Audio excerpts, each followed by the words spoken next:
ఇక బులెటిన్లో breaking news చూస్తున్నాం. యంగ్ ఇండియా ఇంటిగ్రేటెడ్ స్కూల్స్ నమూనా విడుదల చేశారు డిప్యూటీ సీఎం బట్టి విక్రమార్క. ప్రతి నియోజకవర్గంలో ఇంటిగ్రేటెడ్ స్కూల్స్ నిర్మిస్తామన్నారు. 20-25 ఎకరాల్లో యంగ్ ఇండియా ఇంటిగ్రేటెడ్ స్కూల్స్ నిర్మిస్తామన్నారు. తెలంగాణ విద్యార్థులు ప్రపంచంతో పోటీ పడేలా చర్యలు తీసుకుంటామన్నారు. ప్రాథమిక స్థాయి నుంచే విద్యార్థులకు నాణ్యమైన విద్య అందిస్తామన్నారు బట్టి.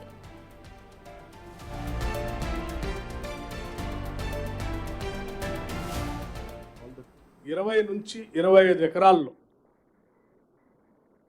పెద్ద ఎత్తున ఇంటర్నేషనల్ స్టాండర్డ్స్లో ఇంగ్లీష్ మీడియంతో 12th క్లాస్ వరకు ఇందులో విద్యాబుద్ధులు నేర్పేటట్టుగా ఏర్పాటు చేయడం జరుగుతోంది. రాష్ట్రంలో చాలా రెసిడెన్షియల్ స్కూల్స్ పక్కా భవనాలు లేక చాలా చోట్ల అద్దె భవనాల్లో అట్లాగే రకరకాలైనటువంటి కళ్యాణ మండపాల్లో రకరకాల బిల్డింగ్స్లో ఇబ్బందికరమైనటువంటి వాతావరణంలో విద్యాబుద్ధులు నేర్పేటువంటి పరిస్థితి మనం చూస్తూ ఉన్నాం. ఈనాడు కాంగ్రెస్ పార్టీ ఆలోచన మేరకు ఆనాడు మేము చెప్పినట్టుగా ఈ ఇందిరమ్మ ప్రభుత్వం పేద బడుగు బలహీన వర్గాలకు సంబంధించినటువంటి కుటుంబాలకు సంబంధించిన బిడ్డలందరికీ ఉచితంగా నాణ్యమైనటువంటి విద్యని ప్రాథమిక స్థాయి నుంచే అందించాలనేటువంటి లక్ష్యంతో తీసుకున్నటువంటి ఈ నిర్ణయం నాకు తెలిసి ఈ దేశ చరిత్రలోనే తెలంగాణ రాష్ట్రానికి వచ్చి అసలు రెసిడెన్షియల్ స్కూల్స్ అంటే ఇట్లా ఉంటాయా, ప్రైవేట్ స్కూల్ పోయేవాళ్ళు కావచ్చు, లేకపోతే ఇంకా స్కూల్కే పోకుండా ఉన్నటువంటి వాళ్ళు కావచ్చు, ఎవరైనా కావచ్చు, దే కెన్ అప్లై. అందులో వాళ్ళందరూ సాధ్యమైనంత వరకు సెలెక్ట్ చేసి ఆ స్కూల్స్ అన్నింటిలో నింపుతాం. సార్ డిప్యూటీ సీఎం గారు సార్ ఇక్కడ సార్ యా సార్ ఇప్పుడు ఈ 4 స్కూల్స్ అని వెల్ఫేర్ స్కూల్స్ ఒక క్యాంపస్లోకి తెస్తున్నారు. ఓన్లీ ఒక క్యాంపస్లో విడివిడిగా బిల్డింగ్లో ఉంటాయా? పిల్లలందరినీ క్లాస్ రూమ్లు కానీ వసతి కానీ అన్ని కలిపేస్తారా? అన్ని కలిపే ఉంటాయి. అంటే క్లాస్ రూమ్ 4 బిల్డింగుల్లో కూడా అన్ని వర్గాల వాళ్ళు ఉంటారు. All sections in each building అంటే ఈచ్ క్లాస్ రూమ్. అంటే దానికి స్కూల్ నడుస్తుందా లేకుంటే I make it very clear to you. 4 కాంప్లెక్సెస్లో ప్రతి కాంప్లెక్స్లో కూడా ఆల్ సెక్షన్స్ ఆ స్కూల్స్లో ఉంటారు. జనరల్ ఉంటారు, ఎస్సీస్ ఉంటారు, బీసీలు ఉంటారు, మైనార్టీలు ఉంటారు, మిగతా సెక్షన్స్ అందరూ ఉంటారు యాజ్ పర్ ది ఆ స్కూల్ స్ట్రెంగ్త్ని బట్టి. ఓకే, ఇప్పుడు స్టార్ట్ చేసిన స్కూల్స్ ఎంత కాలంలో పూర్తయితాయి సార్? ఏమన్నా అంచనా? మేము 7 months టార్గెట్ పెట్టుకున్నాం, 6 to 7 months. నెక్స్ట్ దసరా కంటే ముందే ఇది కంప్లీట్ కావాలనేది మా అందరి టార్గెట్. దానికోసమే రాష్ట్ర స్థాయిలో చీఫ్ సెక్రటరీ గారి స్థాయిలో ఒక కమిటీని కూడా వేసి వారు ఎవ్రీ వీక్ దీని మీద మానిటర్ చేస్తూ ఉంటారు. డిప్యూటీ సీఎం గారు సార్, ఇప్పుడు ఏర్పాటు చేయబోయే residential school and there is no depth of funds for the schools. Okay sir, 11వ తారీఖు నాడు మీరు భూమి పూజ చేస్తామంటున్నారు కదా, ఆ రోజు అంటే మీ మంత్రులతో పాటు సీఎం గారు కూడా కొడంగల్లో కూడా ఉంది కదా, పాల్గొంటారా? ప్లస్ కొడంగల్లో కూడా ఉంది. ఈ సిబ్బంది యొక్క నియామకం ఎట్లా ఉంటుంది? సపరేట్గా ఏమైనా ఉంటుందా? ఉన్న సిబ్బందితోనే మీరు? ఒక నిమిషం, ఈ రెసిడెన్షియల్ స్కూల్స్ సంబంధించినటువంటి సొసైటీ ఉంది. ఆ society will take care of it. Admission తీసుకునే క్రమంలో క్యాస్ట్ రిలీజియన్ కాలం ఉంటుంది కదా, ఆ కాలం ఉంచుతారా తీసేస్తారు?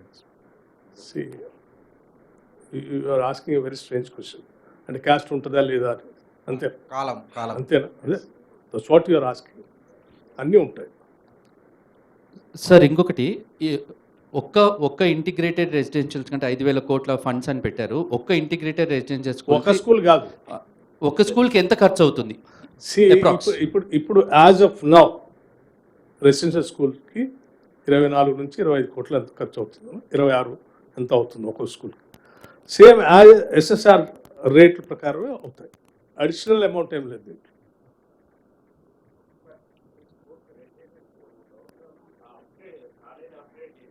కాకపోతే ఏంటంటే ఆర్కిటెక్చరల్ స్టాండర్డ్స్ పెంచాము, డిజైన్స్ పెంచాము, తర్వాత ప్రపంచవ్యాప్తంగా ఉన్నటువంటి స్కూల్స్ అన్నిటిని దృష్టిలో పెట్టుకొని బాగా అఫ్లూయెంట్ సెక్షన్స్ ఏ స్కూల్స్ పోయి చదువుకుంటున్నారో అటువంటి స్టాండర్డ్ కలిసిన ఇన్ఫ్రాస్ట్రక్చర్ని వాళ్ళు మన పిల్లలకి అందిస్తున్నారు. సార్ ఇప్పటికే 1000కి పైగా రెసిడెన్షియల్ స్కూల్స్ ఉన్నాయి. వీటిని కాలేజ్గా జూనియర్ కాలేజ్గా అప్గ్రేడ్ చేశారు. ఈ స్కూల్స్లో అప్ టు 12th క్లాస్ వరకు ఉంటుంది. ఉంటుంది సార్. సార్ అంటే ఈ రెసిడెన్షియల్ స్కూల్స్ అన్నీ మళ్ళీ ఈ మీరు నిర్మించబోయేదానికి ఇంక్లూడ్ చేసేస్తారు. ఇప్పుడు యాజ్టీస్గా పక్కా బిల్డింగ్స్లో ఉన్నటువంటి స్కూల్స్ అట్లాగే ఉంటాయి. సార్ కొత్తగా మేము పక్కా బిల్డింగ్స్ లేనటువంటి రెసిడెన్షియల్ స్కూల్స్ అన్నిటికీ బిల్డింగ్ శాంక్షన్ చేసి దీంట్లో తీసుకొని వస్తాం. సార్ ఇవి కాకుండా ఈ రెసిడెన్షియల్ స్కూల్స్ అనేది కాకుండా ఇంతకుముందు BC welfare, SC welfare separate అవి హాస్టల్స్ ఉన్నాయి కదా సార్, వాటిని అట్లా కొనసాగిస్తారా? ఇందులో అన్ని ఇంటిగ్రేటెడ్ రెసిడెన్షియల్ స్కూల్స్గా మారుస్తాం. Okay, that all will be taken care by the society. Education department అది దాని పని అది చేస్తుంది.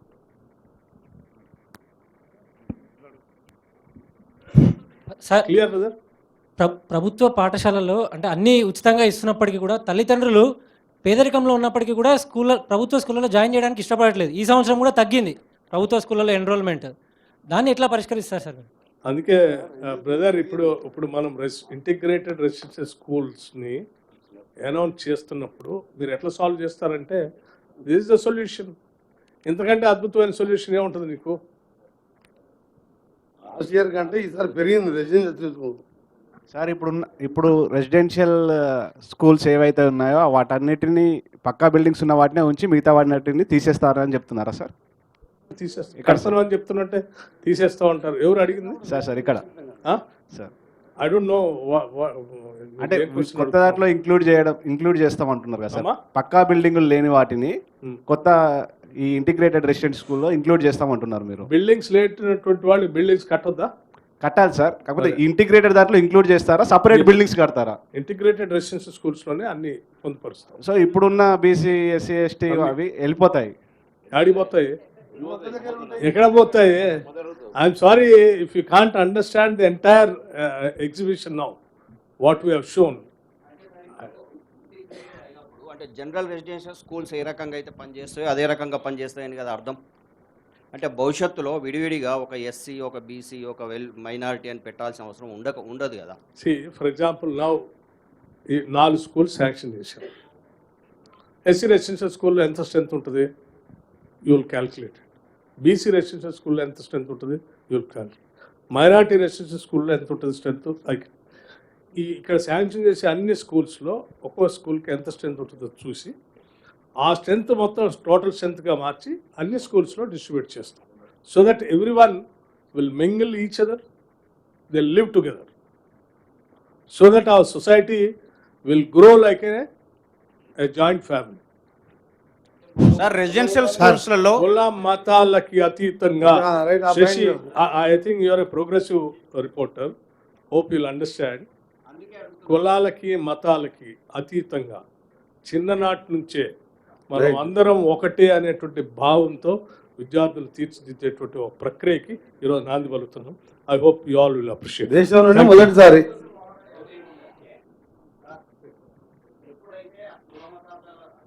మతాలకు అతీతంగా ఒక స్కూల్ అనుకుంటారు, ఒక జనరల్ రెసిడెన్షియల్ స్కూల్ ఇప్పుడు నడుస్తున్నాయి కదా సార్. ఆ రకంగా ఉన్నప్పుడు మళ్ళీ వెల్ఫేర్ దీని కింద ఎందుకని డిపార్ట్మెంట్ల కింద విడివిడిగా సొసైటీల కింద మళ్ళీ విడివిడిగా స్కూల్ ఎందుకని? ఇంటిగ్రేటెడ్ అన్నప్పుడే అంత కలగలిపి కదా. కరెక్ట్. సో ఇప్పుడు ఉన్నటువంటి స్కూల్స్ ఏదైతే నడుస్తూ ఉన్నాయో, ఇప్పుడు అక్కడ ఒక మిత్రుడు ఎత్తేస్తారా అని అడిగారు. సో ఇటువంటి వాళ్ళు బయట కూడా కొద్దిమంది ఉంటారు, ఎత్తేస్తున్నారేమని. ఎత్తేయట్లేదు, అవి అలా కంటిన్యూ అవుతాయి. కొత్తవి మాత్రం అందరం కలిసి బతికేటువంటి వ్యవస్థను ఏర్పాటు చేస్తాం.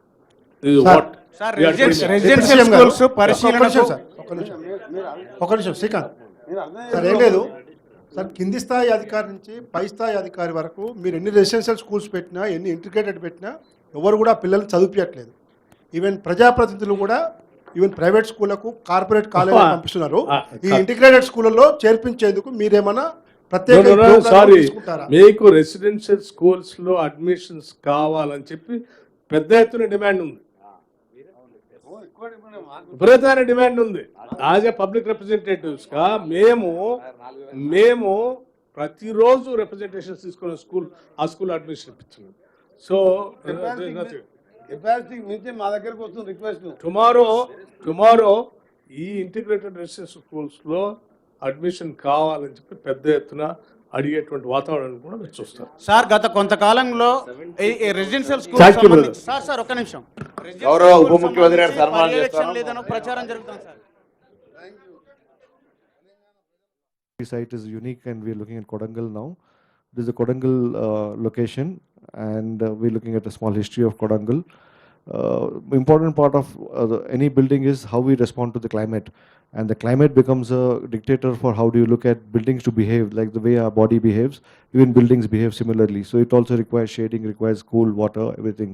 So here the temperature data kind of tells us how different months will behave in different ways and what is the precipitation levels that happen during those times, you know. So the amount of precipitation that happens when it, because of the heat and the precipitation, there are different climate zones that are created. ఈ పాఠశాలకు సంబంధించి మేము గతంలోనే collectors conference జరిగినప్పుడు ఆనాడు ముఖ్యమంత్రి గారు లేకపోతే నా తోటి మంత్రి వర్గ సహచరులు అందరూ కూడా జిల్లా కలెక్టర్లు అందరికి కూడా స్పష్టంగా చెప్పాం, త్వరితగతిన ఈ ఇంటిగ్రేటెడ్ రెసిడెన్షియల్ స్కూల్స్ కట్టాలి. 20 నుంచి 25 ఎకరాల ఆయా శాసనసభ నియోజకవర్గాల్లో సాధ్యమైనంత మేరకు స్థలాల్ని సేకరించి తొందరగా పంపిస్తే మేము ఈ సంవత్సరమే దాదాపు అన్ని శాసనసభ నియోజకవర్గాల్లో అట్లీస్ట్ ప్రతి శాసనసభ నియోజకవర్గానికి ఒక ఇంటిగ్రేటెడ్ రెసిడెన్షియల్ స్కూల్ని కట్టాలని, అంతిమంగా ఇంకా పెద్ద ఎత్తున సంఖ్య పెంచుకుంటూ పోవాలనే ఆలోచనతో మేము వారందరికి కూడా ఆ రోజు స్పష్టంగా చెప్పడం జరిగింది. అందులో భాగంగా ఇప్పటికీ ఒక 22 స్కూల్స్ వరకు ఆయా స్థలాలు సేకరించి ఆ స్థలాలకు సంబంధించినటువంటి లెవెల్స్తో సహా సమాచారాన్ని పంపించినటువంటి ఆయా శాసనసభ నియోజకవర్గాల్లో ప్రాథమికంగా పైలట్ ప్రాజెక్ట్స్గా ఈ కార్యక్రమాన్ని ప్రకటిస్తూ ఉన్నాం. దశల వారీగా ఆయా శాసనసభ నియోజకవర్గాల నుంచి వచ్చేటువంటి స్థలాలను బట్టి వాటిని కూడా శాంక్షన్ చేసుకుంటూ ముందుకు పోతూ ఉంటాం.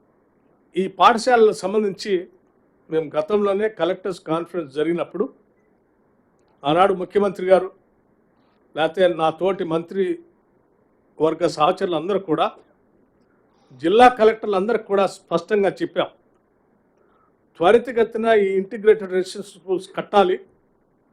20 నుంచి 25 ఎకరాల ఆయా శాసనసభ నియోజకవర్గాల్లో సాధ్యమైనంత మేరకు స్థలాల్ని సేకరించి తొందరగా పంపిస్తే మేము ఈ సంవత్సరమే దాదాపు అన్ని శాసనసభ నియోజకవర్గాల్లో అట్లీస్ట్ ప్రతి శాసనసభ నియోజకవర్గానికి ఒక ఇంటిగ్రేటెడ్ రెసిడెన్షియల్ స్కూల్ని కట్టాలని, అంతిమంగా ఇంకా పెద్ద ఎత్తున సంఖ్య పెంచుకుంటూ పోవాలనే ఆలోచనతో మేము వారందరికి కూడా ఆ రోజు స్పష్టంగా చెప్పడం జరిగింది. అందులో భాగంగా ఇప్పటికీ ఒక 22 స్కూల్స్ వరకు